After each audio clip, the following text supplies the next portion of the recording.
The last aspect of bitachon, of trust, true reality of emunah, is understanding, and perhaps this is the most challenging, is that whatever God does is for our best. There are actually two statements in the Talmud that give the same idea but are very, very far from each other. One statement is from Rabbi Akiva, the famed sage. He said, Kol man David Rachmana letav avid. Whatever God does is for the best. Very powerful statement, and it was illustrated with a story. Rabbi Akiva himself was once traveling. He was traveling with a rooster, he was traveling with a donkey, and he was traveling with a candle. He went into the forest, and then what happened was he really wanted to go and stay in someone's lodging. He went into a town to be able to see if he could sleep. No, they weren't willing to let him in. Fine. He slept in the woods. A wind came and knocked out the candle. Then came a lion and ate up the donkey. The rooster was eaten by a cat. He was left with nothing. And each time he said, Koman David Achmana l'tavavid.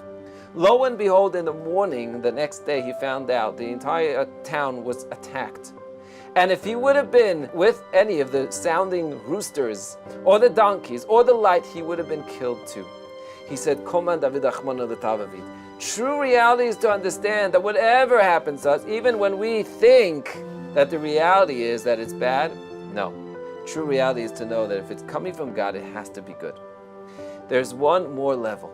It's called Gamzu L'Tova. Rabbi Akiva's Rebbe, his own teacher, taught him a higher level.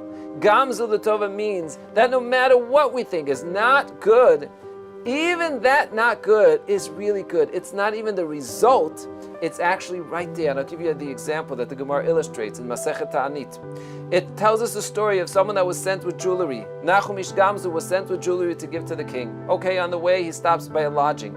In the lodging, the people there that were in charge of the lodging weren't very trustworthy, and in fact, throughout the night, they really figured out a way of how they're going to get the gold from this person. So they were able to sneak in, they took away the gold, and they switched it with earth. Yes, shocking. So Nachum Ish Gamzu is traveling. He doesn't realize that he's not carrying with himself any more jewelry. He comes to the king to try and impress the king so he won't do anything to the Jewish people. Fine. They open up the chest and they look. Lo and behold, there's sand, there's earth.